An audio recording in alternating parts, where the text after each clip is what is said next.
Thank you for coming. नमस्कार. हे बाजूला घ्या ना.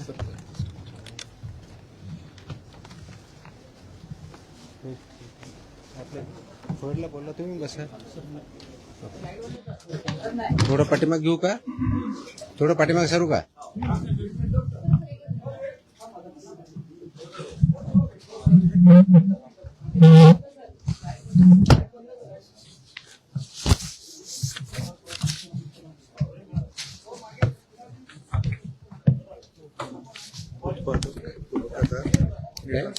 उत्पादक मॅन्युफॅक्चरर हे 260 सापडले पूर्ण. रिपीटेड कसे? नाही वेगळे. हे पुरवठादार 248 आणि ट्रान्सपोर्टर 190, टोटल 700. कधीपर्यंतचे? ते 10 वर्षातले गेले. आणि रिपीटवाले वेगळे? रिपीट येणार हे डिव्हिजन वाईज आहे. डिव्हिजन वाईज रेट टेबल नाही झालं सर पूर्ण, पण कॅल्क्युलेट करून घेतलं. ठीक. करूया चालू.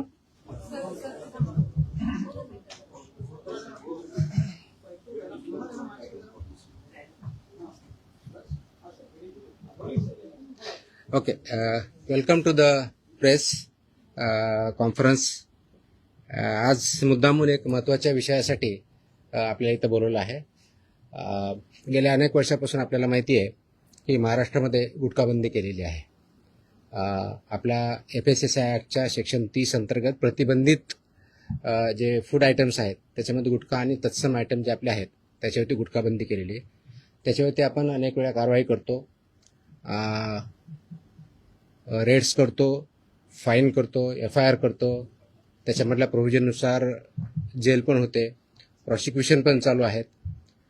परंतु प्रोहिबिटेड आयटम असतानाही, फूड आयटम असतानाही महाराष्ट्रातल्या ऑलमोस्ट सगळ्या ठिकाणी हा गुटखा विकला जातो आणि कंझ्युम केला जातो. ही रियालिटी आपण बघतोय. मग याच्यावरती पर्याय काय? एन्फोर्समेंट तर चालू आहे, ते आपण आता जास्त स्ट्रिक्ट करत आहोत, तर ते चालूच राहील. परंतु याच्यावरती काही डेटरन्स असा क्रिएट करता येईल का की ज्याच्या माध्यमातून, कारण प्रोड्युसर तर इथं नाही आहेत प्रोहिबिटेड असल्यामुळं, ते बाहेरून आपण जे याच्यामध्ये इन्व्हॉल्व असणारे बिझनेसेस आहेत, बिझनेस पर्सन्स आहेत, ट्रान्सपोर्टर्स आहेत, रिटेलर्स, होलसेलर्स, सेलर्स, हे त्याच्यामध्ये इन्व्हॉल्व आहेत. त्या प्रकारचं रॅकेट आहे आणि ते जर उद्ध्वस्त करायचे तर आपल्याला खूप मोठ्या प्रमाणात स्ट्रॉंग स्टँड घेणं हे गरजेचं आहे. ह्या निष्कर्षापर्यंत शासन पोहोचलेलं आहे आणि म्हणून मध्ये बऱ्याच वेळेस याच्यावरती डिस्कशन पण झालं की काय केलं पाहिजे. आणि मी इथं जॉईन झाल्यानंतरही याच्यावरती आम्ही विचार केला काय करता येईल, कारण याच्यामध्ये this is a danger to public health आणि म्हणूनच तो आयटम प्रोहिबिट केलेला आहे. जर पब्लिक हेल्थला जर डेंजर असेल आणि तो आयटम प्रोहिबिट केलेला असेल तरीही त्याचा व्यापार होत असेल, तिथं ट्रान्सपोर्ट होत असेल, होलसेलर विकत असतील, सेलर विकत असतील आणि तो अवेलेबल होत असेल, तर त्याच्यावरती स्ट्रिंजेस्ट पॉसिबल ॲक्शन घेणं गरजेचं आहे. ह्या निष्कर्षापर्यंत पोहोचल्यामुळं आज दिनांक 12 जून रोजी मी मोका लावण्याचे आदेश पारित केलेले आहेत. So we have issued the order saying that MCOCA provisions will be, MCOCA कायदा, मकोका ज्याला आपण म्हणतो, Maharashtra control of organise crimes act 1999 हा आम्ही इन्व्होक केलेला आहे. ही माझी त्याची ऑर्डर आहे इश्यू केलेली. आणि ह्या ऑर्डरच्या अनुषंगाने हा फक्त फूड सेफ्टी ॲक्ट 2006 कलम 3, 26, 27, 30, 38, 41, 42, 59, 63, 64 आणि 89 बरोबरच Maharashtra control of organise crimes act 99चा sections 21D, 21E, 21F, 3, 4, 18, 21 and 23 read with code of criminal procedure 1973 किंवा भारतीय नागरिक संहिता सुरक्षा संहिता 2023 याच्या अनुषंगाने ही ऑर्डर मी आज पास केलेली आहे. एक मिनिट मला बोलू तर द्या, माझं पूर्ण होऊ द्या. पूर्ण झाल्यानंतर विचारा ना प्रश्न. सो ही कारवाई करताना हे प्रोव्हिजन्स आहेत. त्याच्यामध्ये ऑथॉरिटी कोणती आहे, त्याचं रॅशनेल काय आहे, कोणत्या क्राईम्सला, कोणत्या ऑर्गनाइज क्राईम मधल्या जी 2(1)D ची डेफिनेशन सांगितलं त्याच्या क्राईम मध्ये हा क्राईम कसा बसतो, याच्या ऑथॉरिटी कोण कोण आहेत, ह्या सर्व आपण डिफाईन केलेल्या आहेत. आणि याच्या अनुषंगाने अल्टिमेटली आपण काही ऑर्डर्स, डिरेक्शन्स या माध्यमातून दिलेल्या आहेत. त्याच्यामध्ये ज्या ज्या ठिकाणी हे मोर दॅन वन्स एखाद्या ह्याच्यामध्ये ट्रेड करणारा व्यक्ती, संस्था, आस्थापना असेल त्यांच्याविरुद्ध कंपल्सरी मोका इन्व्होक करायचे ही ऑर्डर आहे. त्याचबरोबर सेक्शन 23 ऑफ मकोका ची जी प्रोसेस दिलेली आहे ती प्रोसिजर कंपल्सरी पाळायची हे पण आपण या सेक्शनमध्ये आदेश दिलेले आहेत. त्यानंतर persons and entities against whom MOCOCA shall be invoked are manufacturers and producers of prohibited food products, number 1. Number 2, financiers funding their manufacture, procurement or distribution. Number 3, interstate and intrastate suppliers and commission agents. Number 4, transporters and vehicle operators, including agents who book or arrange transport. Number 5, godown operators, warehouse owners and store managers who knowingly store such products. 6th, wholesale dealers and distributors. 7th, sub-dealers and semi-wholesaler agents. 8th, retail sellers forming part of an identified organized network. And 9, any other person who knowingly facilitates, abets, conceals or assists any of the above. त्या इतक्या जणांविरुद्ध मोकोका वापरायचे ह्याच्यामध्ये आदेश आपण केलेले आहेत. त्याचबरोबर प्रिझम्पशन ऑफ एलिजिबिलिटी जी आहे ते फक्त याच्यावरती नाही तर प्रिझम्पशन ऑफ एलिजिबिलिटी हे आपण ज्यावेळेस म्हणतो की any one or more of the following is present, ते स्ट्रॉंग प्रिझम्पशन फेवर करणारं मोकोकाला हे प्रोव्हिजन वापरायचं. आणि no officer shall refrain without recording specific return reasons approved by joint commissioner.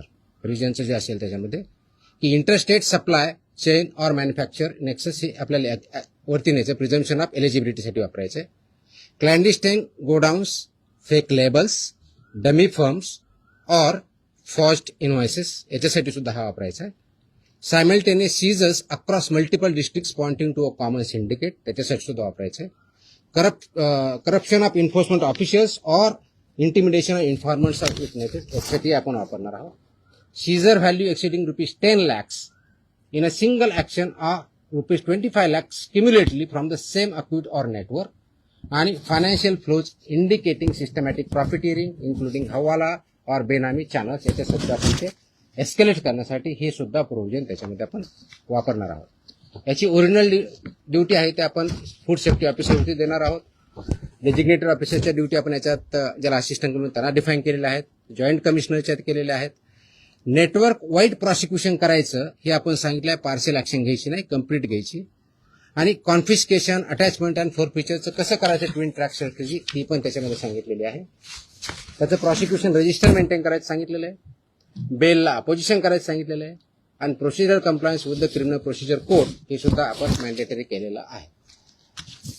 याचा सर्वांचा ऑब्जेक्टिव्ह जो आहे बेसिकली आपण मोका का वापरतोय कारण हा स्ट्रिंजंट लॉ आहे, आय अंडरस्टँड. आणि त्याचं म्हणूनच खूप थॉट करून विचार करून याच्यावरती कायद्याचे जे कलम आहेत, सेक्शन्स आहेत त्याचा अभ्यास करून this order is basically done to prosecute in the interest of food safety in violation but as an organized crime against public health. हा क्राईम पब्लिक हेल्थच्या अगेन्स्ट आहे. आणि आर्टिकल 47 ऑफ द कॉन्स्टिट्यूशन जे आहे ते स्टेटला मॅन्डेट करतं. That is where my order begins with. आणि तुम्हाला copy me देईलच, press note बरोबर ही कॉपी पण असेल so that you can go through that order. It says the Article 47 of the Constitution of India cast upon a state primary duty to improve public health and in particular to bring about prohibition of consumption of substances injurious to health. हे already आपण prohibit केलेलं आहे. त्याचं implementation व्हावं, public health improve व्हावं आणि public health जी endanger होते ते कंट्रोल करता यावं या दृष्टिकोनातून मकोका कायद्याचे प्रोव्हिजन हे प्रोहिबिटेड आयटम जे 32 म्हणजे फसाई ऍक्टच्या सेक्शन 32 अंतर्गत जे आपण प्रोहिबिट केलेले आयटम आहेत त्यांच्यावरती आजपासून म्हणजे अगोदरच लागू करू शकलो असतं, पण आज आपण ती ऑर्डर काढलेली आहे and it will B implemented completely across the state of Maharashtra. Sir, जो कायदा केंद्राचा जो पळवाट शोधली जाते दुकानामध्ये पान मसाल्याच्या पुड्या आणि सुकी पुडी जे आहे ते मिक्स केल्यानंतर गुटख्यासारखा पदार्थ तयार होतो. अशा पद्धतीने चालकीला कसं रोखलं जाणार, कारण तो स्पेसिफिकली गुटखा या टायटल खाली विकला जातो. त्याच्यामध्ये मिसलिडिंग ॲडव्हर्टाइजमेंट ऍक्ट आहे. तुम्हाला काही दिवसापूर्वी कारवाई केलेली बघितली. फसाईमध्ये सुद्धा मिसलीड करणं, लेबलमध्ये चुकीची माहिती देणं, इन्ग्रेडियंट चुकीचे असताना वेगळा क्लेम करणं हा सुद्धा गुन्हा आहे. त्यानुसार आपण कारवाई करतो त्याच्यावरती. फक्त ही जी चालाकी केली जाते, दिस इज मिसलिडिंग. तर मिसलिडिंगला कायदा आहे. दुसरं मिश्रण जे असतं जे पान मसाला त्याला सुद्धा याच्या अंडर घेतलं जातं ते तंबाखू मी तेच सांगतोय की आपल्याला कोणताही एखादी ज्यावेळेस प्रॉडक्ट असतो त्याच्यावरती लेबल कोणतं असावं, ते कोणत्या स्टँडर्डचं असावं, त्याच्यामध्ये कोणते कोणते इन्ग्रेडियंट असावे, त्याची काय व्हॅल्यू आहेत वेगवेगळ्या, त्या मॅन्डेट दिले, त्याचे रेग्युलेशन्स आहेत. फसाईमध्ये रेग्युलेशन्स दिलेले आहेत, व्हेरी क्लिअरली दिलेले आहेत. त्याचबरोबर ॲडव्हर्टायझिंग आणि मार्केटिंगचे सुद्धा रेग्युलेशन्स क्लिअरली आहेत. त्याचं व्हायोलेशन जिथं जिथं होतं त्या प्रोव्हिजनचा वापर आम्ही तिथं करणार आहोत. सर, याची जेव्हा कारवाई केली जाते तेव्हा लोकल पोलिसांची भूमिका खूप महत्वाची असते. स्पेशली बीट मार्शल आणि यांचा जो व्हिजिलन्स असतो तो अनेक वेळा नेक्सस तिकडे दिसून येतो अनेक पानटपऱ्यांवरती. ते कसं ब्रेक केलं जाणार, कारण आपल्याकडनं कडक कारवाईची तरतूद सगळ्यांकडून. त्याच्यामुळे तुम्ही जर आता मी वाचलं व्यवस्थित ऐकलं असतं तर त्याच्यामुळे तुमच्याकडनं प्रतिक्रिया त्याच्यावरती अपेक्षित. पोलीस आणि नेक्सस या ठिकाणी it's not about police or FDA किंवा food safety officers. It is the holistic. याच्यामध्ये कंझ्युम करणारा आहे तेवढा जबाबदार आहे, विकणारा आहे तेवढा जबाबदार आहे, इन्फोर्स न करणारा आहे तेवढा जबाबदार आहे. जो कोणी जबाबदार असेल आपण त्याच्यावरती कारवाई करणार आहोत आणि स्ट्रिक्ट करतोय. तुम्ही गेल्या काही दिवसामध्ये बघितलं असेल, हा ज्यावेळेस प्रोहिबिट केला त्यावेळेसचा उद्देश हाच होता ही it's a danger to public health. आणि ते जर टाळायचं असेल, कारण याच्यामधून काय काय आजार होतात हे मी वेगळं सांगण्याची गरज नाही. It's documented, it's in the public domain. ते करण्यासाठी आपल्याला स्ट्रिंजंट ऍक्टचे प्रोव्हिजन आपण आज का इन्व्होक करतोय, कारण जेवढ्या इफेक्टिव्हली आपल्याला करायचं होतं तेवढं होऊ शकलं ना. हा डेटाच्या आधारे तुम्हाला मी डेटा सांगतो, म्हणजे जस्ट फॉर इन्फॉर्मेशन आपल्याला हा एक असेल की आतापर्यंत गेल्या 10 वर्षात ऑलमोस्ट आपण FIR किती केलेले आहेत महाराष्ट्रामध्ये. 32चा FSSAचा जो सेक्शन प्रोहिबिट केलेला आहे याच्यावरती. जे मॅन्युफॅक्चरर्स आहेत त्यांच्या विरुद्ध 260 मॅन्युफॅक्चरर्स FIR आहेत आपले. जे पुरवठादार आहेत सप्लायर्स ते 248 आहेत आणि पर्सन्स जे आहेत ते असे 190, असे 703 ट्रान्सपोर्ट कोणते हे ट्रान्सपोर्ट सॉरी ट्रान्सपोर्टर म्हणजे उत्पादक 260, सप्लायर्स 248 आणि ट्रान्सपोर्टर्स 190 असे 703 FIR आहेत. सो FIR काय कमी केलेत अशातला भाग नाही. त्यांचं प्रॉसिक्युशन त्यांची पुढची प्रोसेस आपण करतोय, पण आपल्याला अजूनही त्याच्यामध्ये कम्प्लीट याच्यामधून खरोखरच हद्दपात करण्याच्या दृष्टीने कारण याच्यातून झाला नाही तर पुढची स्टेप आपण घेतोय आणि ती आज आपण घेतलेली आहे. Yes please. सर, पदभार स्वीकारला एक मिनिट. गुटखा हा 2 नंबर धंदा आहे आणि याच्यामध्ये खूप मोठं अर्थकारण आहे आणि ज्याच्यामध्ये पोलीस प्रशासन सुद्धा मोठ्या प्रमाणात खास करून बॉर्डरवरचे जे जिल्हे आहेत किंवा बॉर्डरवरचे जे पोलीस स्टेशन आहेत तर तिथून मोठ्या प्रमाणात गुटखा सप्लाय होतो. आता मी ज्या भागात महाराष्ट्र जिल्ह्यामध्ये पोलीस स्टेशनच्या मोठ्या प्रमाणात पोलीस प्रशासन काही गाड्यात पकडतं, काही गाड्यात सोडतं असे आपण मी जे सांगितलंय की दोज हु आर रिस्पॉन्सिबल त्यांच्यावरती आपण कारवाई करणार, कुणी असू द्या. म्हणजे माझे अधिकारी होऊ शकतात, इन्व्हॉल्व जर असतील तर दुसरे कुणी असू शकतात. त्याच्यामध्ये एड्स अबेट हे शब्दप्रयोग आपण जे केलेले आहेत त्याच्यामध्ये त्यांचं इन्व्हॉल्वमेंट जर सिद्ध झालं तर आपण त्यांच्यावरती करू.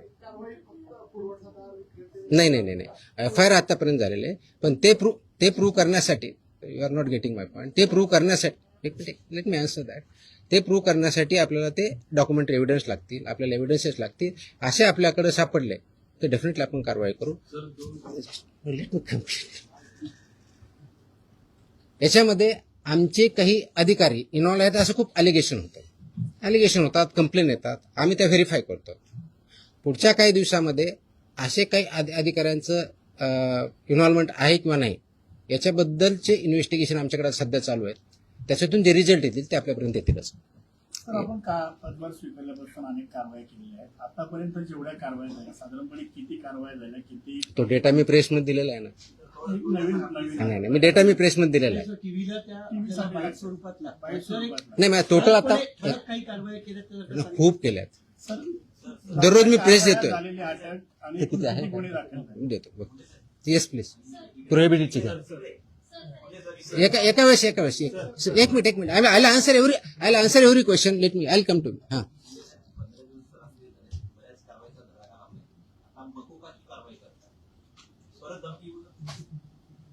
मला धमकी आलेलं कोणी सांगितलं तुम्हाला? नाही, sorry, no sorry, please look at ती जुनी क्लिप आहे, कमीत कमी 10 वर्षापूर्वीची आहे. Look at the clip. आताची क्लिप नाही याची ती. दॅट वॉज नाही मला नाही आलेलं. That clip if I remember correctly, मला आठवत नाहीये, इफ आय रिमेंबर करेक्टली बहुतेक ती पुण्यातली क्लिप आहे, फेनाबाजी पीएमपीएम आहे. चेकआउट तुम्ही बघा, ते क्लिप आताची नाही, मला कोणतरी पाठवली, मला कोणतरी विचारलं, मला अशी धमकी नाही आलेली. येतो मी त्यांना. Let us focus on this. There are so many issues. Let us focus on this. Please. थोडं. I'll answer on this only. 2 दिवसापूर्वी संभाजीनगरमध्ये एफडीएच्या पथकावर दगड फेकला आणि अधिकाऱ्यांना स्कॉर्पिओ गाडी त्यांच्या अंगावर बांधण्याचा प्रयत्न केला. त्यांच्यावर पण मकोका अंतर्गत कारवाई होती. आता हे जे मी exactly that's what I am saying. कारण मकोका क्लॉज वापरण्यासाठी ज्या काही प्री कंडिशन्स आहेत त्या फुलफिल झाल्या, डेफिनेटली करणार आम्ही. कारण त्याला एका गुन्ह्यासाठी होत नाही, it has to be more than 1 offence in last 10 years. त्यांच्यावर जर झालेला असेल तर डेफिनेटली आम्ही करू, कारण त्याचं कंडिशन फुलफिल करायला पाहिजे. अदरवाईज आमचे FSSAचे ऍक्ट, BNS ऍक्ट आम्ही ते वापरतोच आहोत. आज ती जे हल्ला झाला त्याच्यावरती इमिजिएटली स्विफ्ट कारवाई पण झाली. 7 का 8 लोक त्याच्यामध्ये अरेस्ट पण झाले immediately. I spoke on with DGP also. DGPने सुद्धा इमिजिएटली त्याच्यावरती रजिस्ट्रेशन म्हणून कारवाई केली. अँड अशा प्रकारचे हल्ले आम्ही भिणार नाही. Very clearly will protect our officers आणि those who take law into their hands will show force of the law. एक मिनिट. येस नाही, बाजूला तुमच्या. बताऊंगा. मेरी हिंदी इतनी अच्छी है ही नहीं, जितनी भी टूटी फूटी है उसमें बात करूंगा. बोलो. एक मिनिट, तुम्हाला उत्तर दिलं ना मी. आपण एकदा मराठी पूर्ण करून घेऊया, मग आपण अरे थांबा ना, तुम्ही मी इथंच आहे, मी कुठे पळून नाही चाललोय. सिस्टमॅटिक होईल. भिवंडीमध्ये जे आहे ते नकली एफडी अधिकाऱ्यांना अटक करण्यात आलेली आहे. त्यामुळे कशा पद्धतीने जर एखाद्या वेळी आपण ज्यावेळी धाडी टाकतो, आय कार्ड असतं ऑफिसरकडे. Simple. My officers wear I card. Very clearly they show the I card.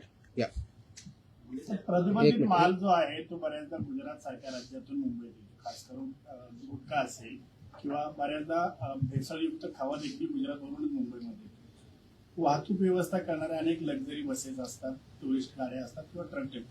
यासाठी आरटीओची काही मदत वगैरे घेणार? मी आता वाचताना वाटलं including transporters.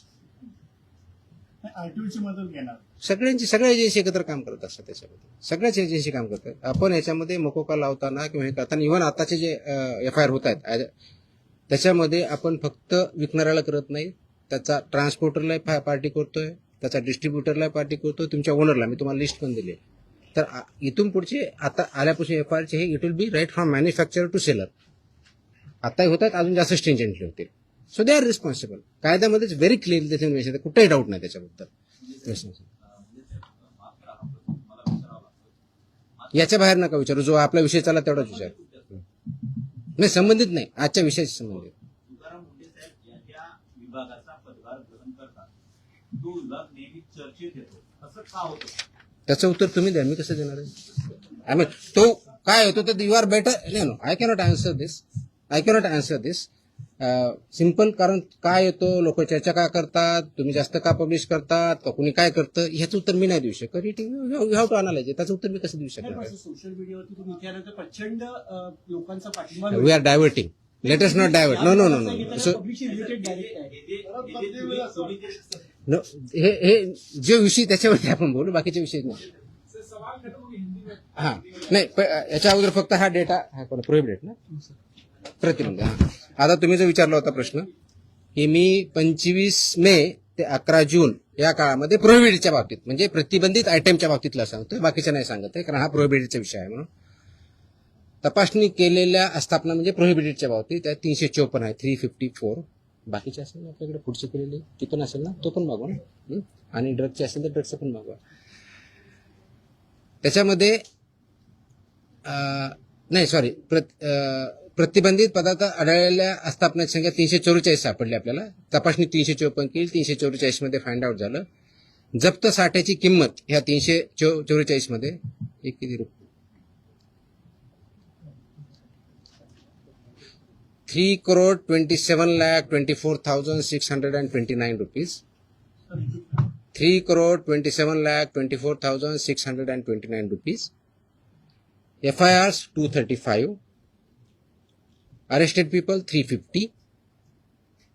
Seal establishment of this 344 are 274. Seized vehicles are 26, and the price of that vehicle is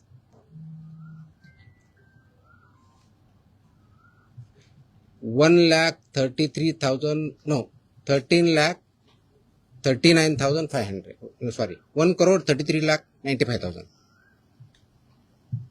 So this is about 25 मे ते 11 जून prohibited आयटमच्या बाबतीत जी मोकोका आपण लावला त्याच्या बाबतीतची माहिती आहे. आणि किती जप्त? 26. त्याची कॉपी पाहिजे कॉपी द्या सर्वांना. ओके.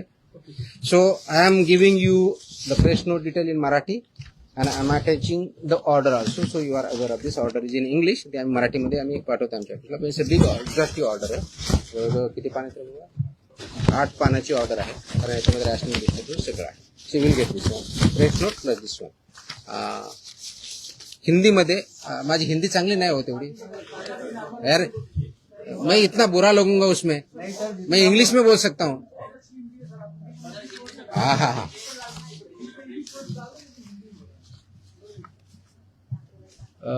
आप सब जानते हैं कि महाराष्ट्र में FSI एक्ट के तहत सेक्शन 30 के अंदर प्रोहिबिटेड आइटम्स है, जैसे कि गुटखा, पान मसाला, इसमें एक आइटम से प्रोहिबिटेड है.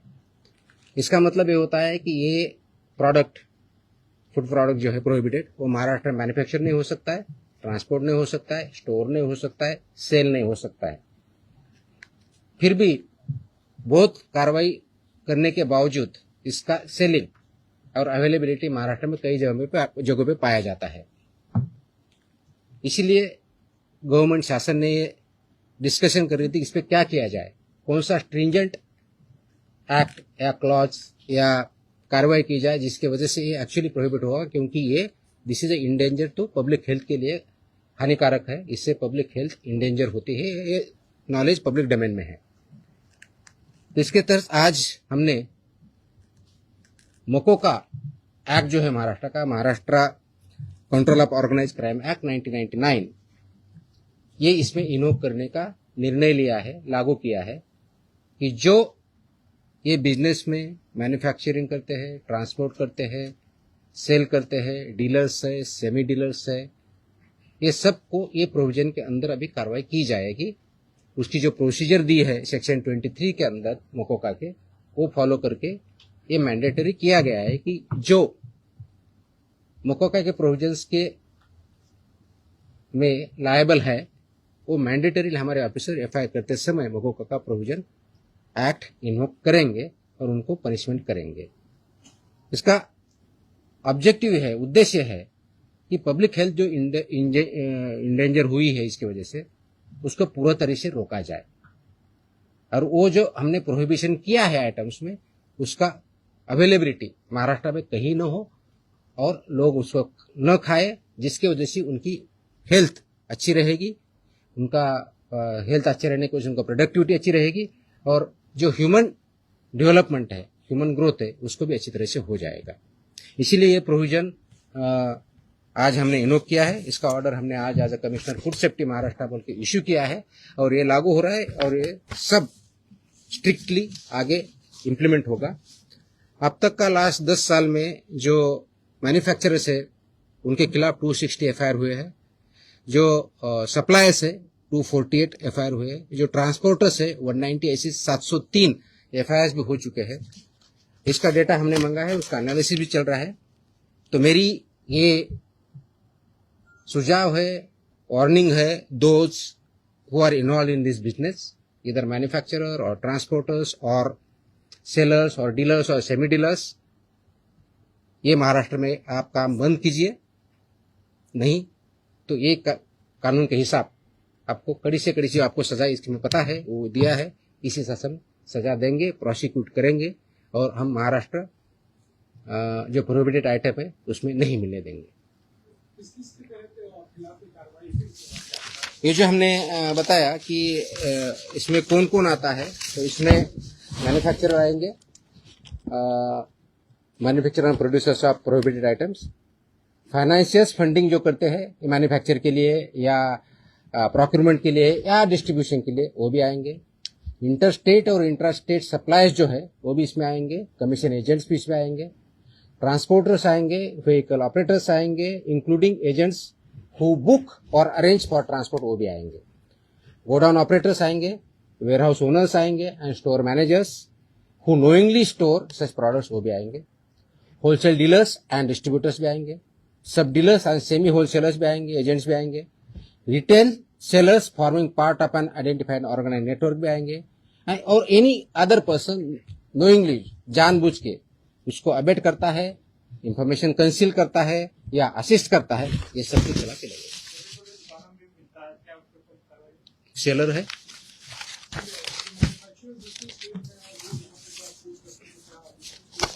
so it's a part of syndicate. Syndicate K definition में सब कुछ आया है.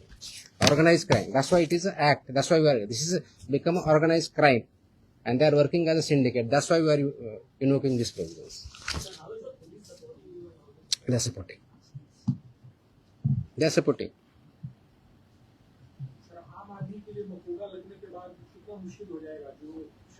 आम आदमी को क्यों मुश्किल होगा? आम आदमी बिजनेस में नहीं है ना।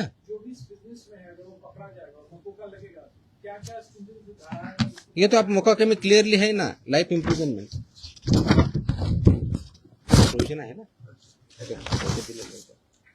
किती सजा आहे त्याची? किती वर्ष ते काढा जरा प्रोविजन।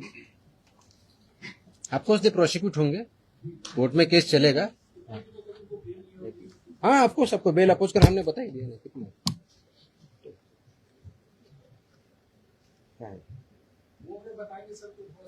नहीं वो तो कुठे which may extend up to 10 years imprisonment, shall also be liable to fine, such property shall also be liable to be attached and forfeiture। और रिपीट है तो उसका फिर और बताए, यहाँ इम्प्रिजनमेंट प्रॉपर्टी भी सीज होगी। नाही हे विषय संपवल्यानंतर आपण दुसरा आता, ठीक आहे। तुमचे प्रश्न संपत नसतात कधी, मला माहिती आहे। आय थिंक झालं ना आता हिंदीमध्ये। हा येतो येतो येतो येतो येतो येतो येतो एक विषय संपला, आता हा विषय संपवत आपण। माझी अशी अपेक्षा आहे आपल्याकडून, प्लीज याला चांगली पब्लिसिटी द्या। This is in the interest of state of Maharashtra, is very very crucial, very very crucial. Many people have fallen prey to this, so we need to save our people. We need to work. That's a public health hazard, and we have to eliminate it. Absolutely clear. So इसीलिए मुझे ये publicity जितनी ज़्यादा दे सकते हो वो दे दो. That is my request. Dairy ओनर्सची आणि मॅन्युफॅक्चर म्हणजे मिल्क अँड मिल्क प्रॉडक्ट्स याच्यामध्ये आज मीटिंग मी सगळ्यांची बोलवली होती. उद्देश हा होता की डेअरी सेक्टरमध्ये जे फसाईचे रेग्युलेशन्स आहे, स्टँडर्ड्स आहेत, म्हणजे सगळ्या सेक्टरमध्ये आहे, त्याच्यामध्ये डेअरीचे पर्टिक्युलरली बोलवले होते, कारण तो खूप मोठा इश्यू आहे, अनेक वर्षापासून आहे. अत्यंत चांगले लोक काम करणारे त्याच्यात आहेत आणि काही त्याच्यामध्ये चुकीचं काम करणारे पण आहेत. आणि म्हणून FDA म्हणून आम्ही काय कारवाई करणार as a regulator. FDA is a regulator आणि मी फूडच्या बाबतीत म्हणलं फूड कमिशनर स्टेट म्हणून आम्ही रेग्युलेट करतो जे फसाईचे नॉर्म्स आहेत. आणि फसाई ॲक्ट हा 2006ला आला, त्याचे रूल्स 2011ला झाले आणि 2011 पासून आतापर्यंत वेगवेगळे रेग्युलेशन किंवा स्टँडर्ड्स फसाईने डिक्लेअर केलेले आहेत. ते मॅन्डेटरी आहे सर्वांवरती. जे जे फूड बिझनेसेसमध्ये आहे, ज्याला आपण FBO म्हणतो, फूड बिझनेस ऑपरेटर, ते रजिस्टर्ड असणं हा भाग वेगळा आहे. पण त्यांनी कोणत्या कोणत्या प्रकारचे स्टँडर्ड्स जे जे प्रॉडक्ट आहेत त्याला वापरायचे, त्याप्रमाणे प्रॉडक्ट तयार करायचे किंवा सेल करायचे, हे त्याच्यामध्ये स्टँडर्ड्स दिलेले आहेत. त्याच्यामधला एक भाग म्हणून जे मिल्क अँड मिल्क प्रॉडक्ट्स आहेत याच्यासाठी जे स्टँडर्ड्स लागतात ते त्यांनी पाळावेत, ते त्यांनी इम्प्लिमेंट करावेत. या दृष्टिकोनातून एक इंटरॅक्शन सेशन, कायद्याचे प्रोव्हिजन, रेग्युलेशन्स कोणते आहेत ते त्यांना आम्ही सांगितले. त्यांचे जे काही इश्यू होते ते आम्ही समजून घेतले आणि यातून पुढे खूप स्ट्रिक्टली याच्यावरती एन्फोर्समेंट होईल. राईट फ्रॉम कलेक्शन सेंटर गावातलं जे असेल तिथपासून ते म्हणजे तुमचा MBO असेल, म्हणजे तुमचं जे चिलिंग सेंटर असेल, कलेक्शन सेंटर्स असतील, चिलिंग सेंटरपासून तुमच्या डेअरीपर्यंत जात असेल, मग तुमचा दूध प्रॉडक्ट बनवणारा किंवा पनीर बनवणारा तिथपर्यंत जात असेल, ते प्रॉडक्ट बनवून ते कंझ्युमरपर्यंत जात असतील, ही सगळी चेनमध्ये जे जे त्याच्यामध्ये इन्व्हॉल्व आहेत त्यांनी हे सगळे स्टँडर्ड्स पाळले पाहिजेत, इम्प्लिमेंट केले पाहिजेत आणि त्याच्यामधून चुकीचं काही होणार नाही हे त्यांना समजून सांगण्यासाठी, कायद्याचे प्रोव्हिजन समजून सांगण्यासाठी आम्ही मीटिंग बोलवली होती, इंटरॅक्शन केली. मी एक प्रेझेंटेशन पण केलं की कायदा काय सांगतो, नाही केलं तर त्याचे काय प्रोव्हिजन होतात. तर 2-3 ठळक ज्या गोष्टी आहेत त्याच्यामधल्या, तर एक पहिलं की अनसेफ फूड हे कशाही परिस्थितीत टॉलरेट केलं जाणार नाही, इन्क्लुडिंग मिल्क प्रॉडक्ट्स. अनसेफ फूडची डेफिनेशन कायद्यात दिलेली आहे, त्याच्यामुळे इथं बोलत नाही, ते तुम्ही वाचू शकता, त्याच्यात क्लिअरली आहे. दुसरं अडल्चरेटेड फूड, तिसरं मिसब्रँडेड, चौथं सबस्टँडर्ड आणि अजून काय एवढंच नाही. सो अशा प्रकारच्या कॅटेगरी आहेत आणि या प्रत्येक कॅटेगरीला काय पनिशमेंट आहे हे कायद्यामध्ये दिलेलं आहे. तर ते व्हायलेट तुम्ही करू नये, त्याचे जे वेगवेगळे रेग्युलेशन, पहिला रेग्युलेशन फॉर रजिस्ट्रेशन कंपल्सरी आहे, ते बऱ्यापैकी इम्प्लिमेंट आहे आजच्या डेटला, रजिस्ट्रेशन आणि लायसन्सिंग, पण तेवढ्या पण ते चालत नाही. फूड प्रॉडक्ट्सचे जे 2011चे स्टँडर्ड्स आहेत ते बऱ्याच वेळेस कॉम्प्रोमाइज केले जातात, ते करता येणार नाही. मार्केटिंगच्या किंवा ॲडव्हर्टाइजिंगच्या बाबतीत चुकीचं लिहिलं जातं, ते करता चालणार नाही. त्याचबरोबर काय म्हणतो त्याला, प्रिंटिंग काय म्हणतो त्याला, प्रिंट करतो ते लेबलिंग जे आहे ते व्यवस्थित होत नाही किंवा चुकीच्या पद्धतीने होतं किंवा मिसलिडिंग होतं, ते चालणार नाही. पॅकेजिंग त्याचे स्टँडर्ड्स ठरवले आहेत, ते पॅकेजिंग त्याच पद्धतीनं पाहिजे, ते चालणार नाही. हे त्यांना आम्ही चांगल्या पद्धतीनं समजून सांगितलं आहे आणि बाय अँड लार्ज त्यांची कन्व्हिन्स झालेली आहेत की येस आमच्याकडे काही ज्या त्रुटी असतील तर आम्ही त्याच्यामध्ये कारवाई करू, जेणेकरून हे जे दूध आहे किंवा प्रॉडक्ट आहे, फूड अँड फूड प्रॉडक्ट जे आहेत ते कंझ्युमरला जे स्टँडर्ड फसाईने घालून दिलेले आहेत ते त्याप्रमाणे करतील. जे करणार नाही त्याच्यामध्ये फसाई ऍक्टनुसार आपण त्याच्यावरती कारवाई करणार आहोत.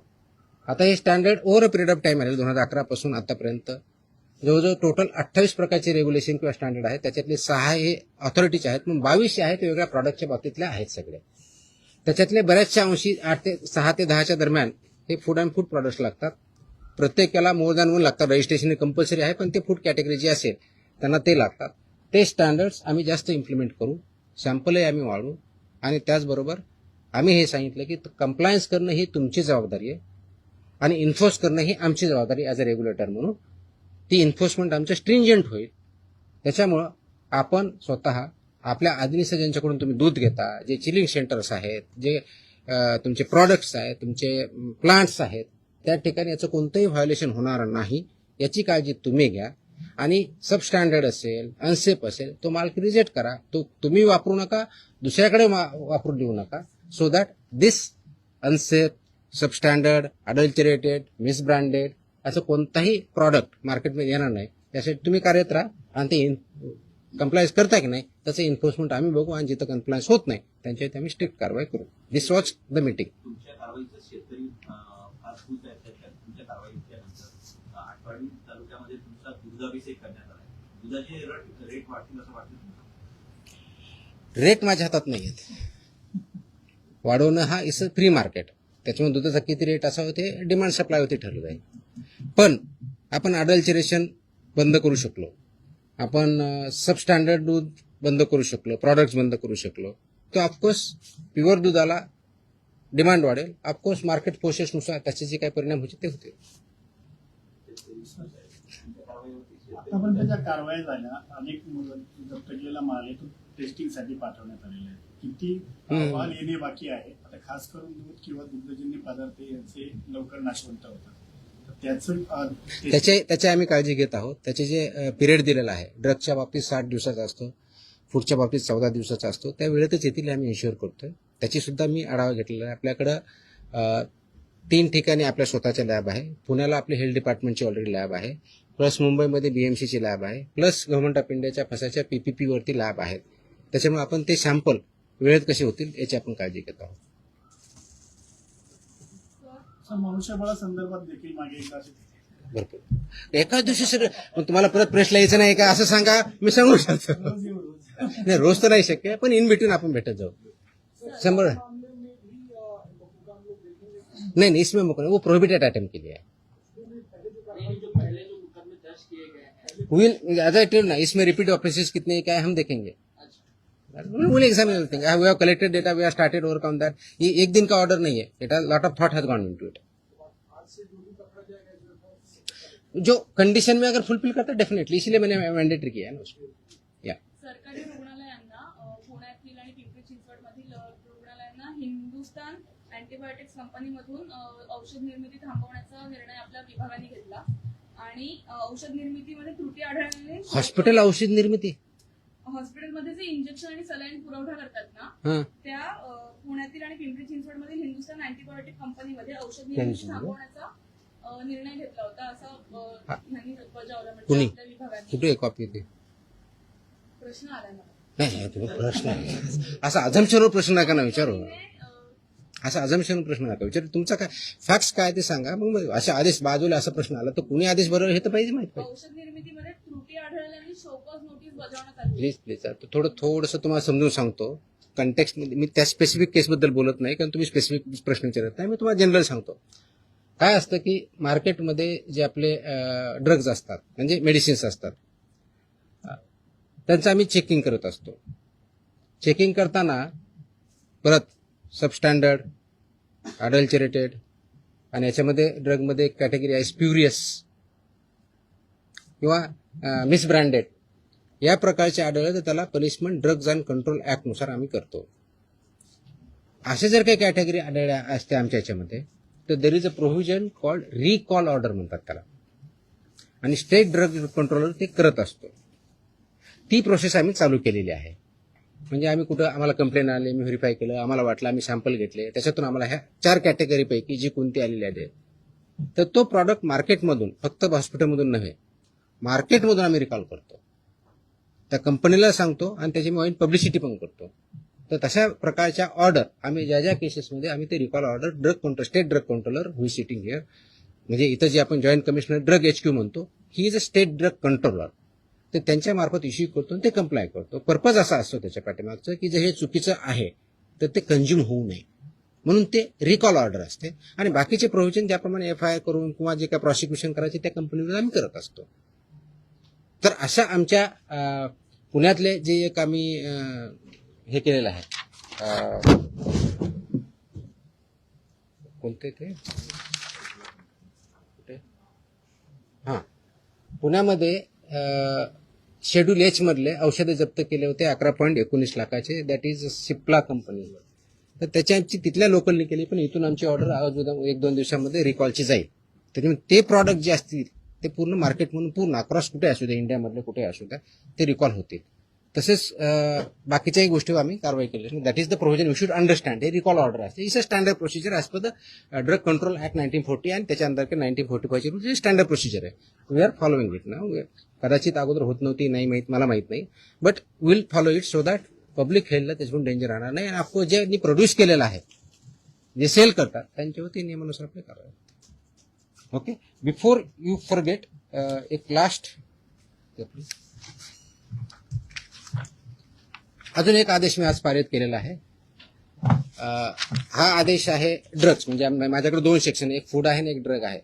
हा आदेश आहे की बऱ्याच ठिकाणी आमच्याकडे कंप्लेन येतात, माहिती भेटते की हॉस्पिटलमध्ये कुणी पेशंट ॲडमिट जर असेल आणि त्याला जे काही औषधी लागत असतील तर ते त्यांच्याच फार्मसीमधून घ्यायचे, अशा काही कंप्लेन असतात आमच्याकडे. By law they cannot force any hospital तिथूनच घ्यायचं मॅन्डेट नाही आहे. त्याचे आदेश आम्ही जारी केलेले आहेत. आदेश त्याची पाहिजे तर कॉपी आम्ही प्रेस कदाचित उद्या देऊ, दिली का त्या, पण माहितीसाठी म्हणून देतोय की ऑलरेडी केले की असं त्यांना करता येत नाही. कोणत्याही पेशंटला जर बाहेरून आणायचं हा त्यांचा चॉईस आहे. यू कॅनॉट फोर्स एनीबडी की तुमच्याच फार्मसीमधून किंवा ह्याच फार्मसीमधून किंवा त्याच फार्मसीमधून घ्या, हे तुम्ही पेशंटला फोर्स करू शकत नाही. हे आम्ही सगळ्यांना ऑर्डर काढलेली आहे आणि इट विल बी इन्फोर्स्ड, कारण तो सिटिझन्सचा किंवा पेशंटचा राईट आहे कुठून परचेस करायचा. त्यांना तुम्हाला प्रिस्क्रिप्शन द्यावं लागेल, प्रिस्क्रिप्शन दिल्यानंतर त्यांना जिथून आणायचे तिथून आणतील. त्याच्यामुळे यू कॅनॉट फोर्स की तुमच्याच फार्मसीमध्ये घ्यावा. तो पण आदेश आज आम्ही पारित केलेला आहे. जर डॉक्टरने लिहून दिलं तो त्याच्यात जो प्रिस्क्रिप्शन किंवा पुढे जे काही लिहून देईल ते फक्त त्याच्याच मेडिकलमध्ये अवेलेबल असतं. जर दुसरीकडे घ्यायला लागला तर तिथं उपलब्ध नसतं. असं का बरं होईल? असं हो सर आहे हो सर आहे नाही मिळत आहे, सर. मला तरी अनुभव आहे. बँड्रामधले डॉक्टर म्हणजे मेडिसिन फक्त त्याच्या हॉस्पिटलसाठी होल्ड ऑन ऐकून घ्या. ते मेडिसिन फक्त त्याच्या हॉस्पिटलसाठी बनवलं आहे का? त्याच्यात मेडिकल सांग.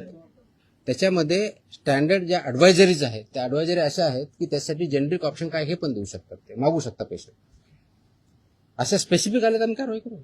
मला स्पेसिफिक लागले, जनरल नको, आम्ही कारवाई करू. There is a law. मैं है या नहीं बोल रहा, मैं क्वेश्चन नहीं कर रहा हूँ. अगर ऐसे हमारे पास स्पेसिफिक कंप्लेन आते हम कार्रवाई करेंगे ना.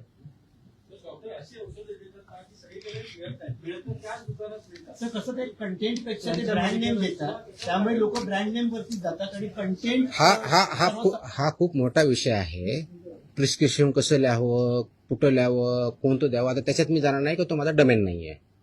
माझा ड्रगच्या बाबतीतला जो इश्यू आहे, अशा प्रकारच्या कंप्लेंट जर आमच्याकडे आल्या तर will definitely investigation look into it. Okay, I think I have satisfied everybody. आणि मकोकाला जरा वाईट पब्लिसिटी आहे. येस, या अगोदर नाही सांगायचं का? अरे नाही, आता नाही, बाकीचे सगळे नाही, प्रिंटमध्ये it is required and it is essential also. Okay, चलो, थँक्यू. सर पीएम म्हणजे ट्रेडमार्क की तुकाराम मुंडे? गप्पा नको मारा.